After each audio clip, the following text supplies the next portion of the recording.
What's up, y'all? Theo's back after a long hiatus, I will say. My new school has a really great gym that you cannot film in, so I haven't had any videos to post, and then I don't do anything that's that interesting, and I've been really busy with really boring stuff, so there's really nothing for me to film. But basically, I'm back for winter break, and I'm taking a look at my squats for the first time in 3 months and realizing that they still suck, and that I have some ideas for some improvement. So I'm realizing here, you can see that my knees are caving in. These are 2 sets at 225. These are warm-up sets. The rest of the sets in this video are all at 245, except for the very last set of the video, the Anderson squats. Those are at 135. That's a new movement I just tried today for the first time. That's why I did them at 135. So anyway, with my squat, you can see my knees are caving in a little bit. And you can also see I'm wearing flat shoes here. I'm wearing my Chucks as opposed to my Olympic shoes because I wanted to try them out and see how they felt. I thought they felt pretty great. I noticed that my ankle movement is not that different between the Chucks and the Ollie shoes, but I'll talk about that later. Another thing that I want y'all to notice is the bar path. So I am a low bar squatter, so that does entail some forward lean. That does not entail a ridiculous bar path.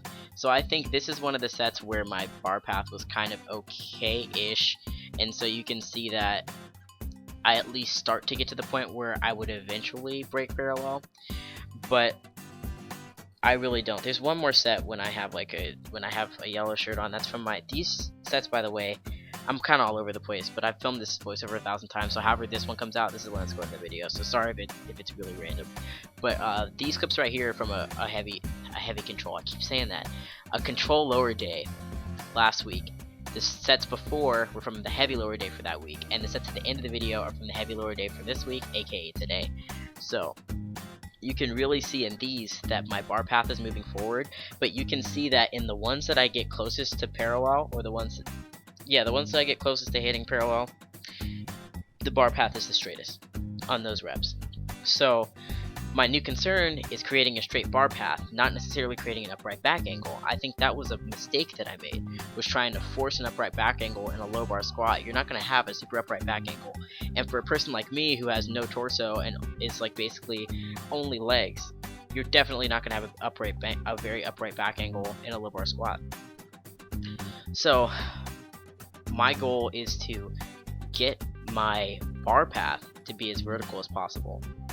And you can kind of see during these, like the closer I get to having that vertical bar path, the better. So I need to figure out exactly what I can do to stop that drift going forward. So one of the things I thought of is doing Anderson squats, which are when you start from the bottom, putting the bar on the pins.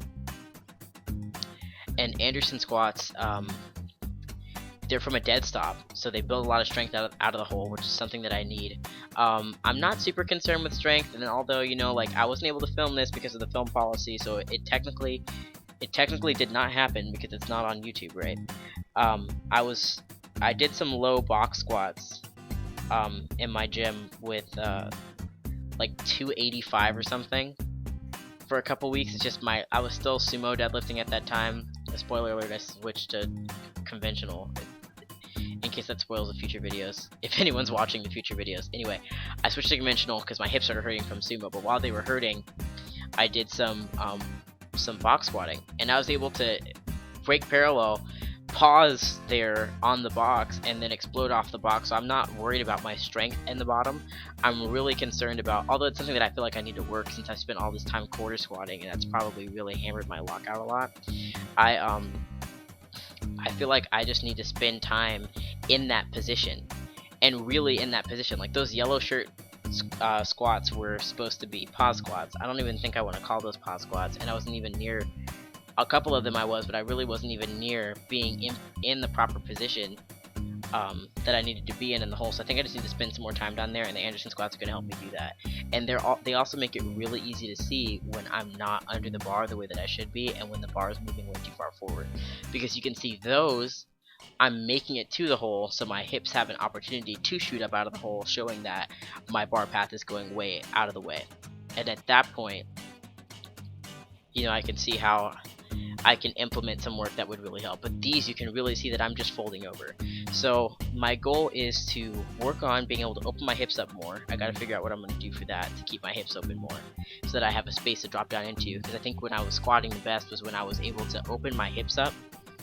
In the past, when I was able to open my hips up and just set my body right down in between my hips, and I was literally trying to sit on my heels.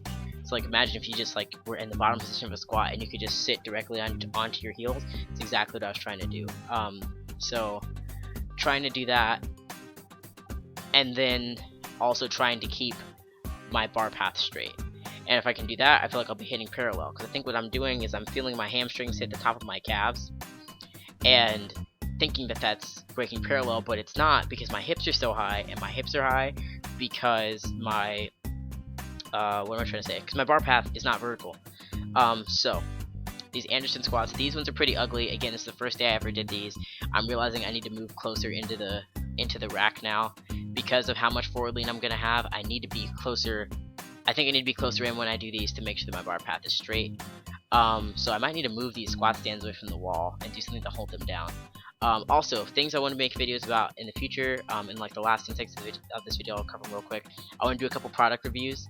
Those will probably come out after, like in January, after I go back to school, so I have something to post then. Other than that, I want to thank you all so much for watching, and I will see you in the next video, which I'm going to have a lot more workout footage coming up because I'm here for winter and I have some more stuff to show y'all. So my benching and deadlifts and stuff like that. Okay, whatever, bye.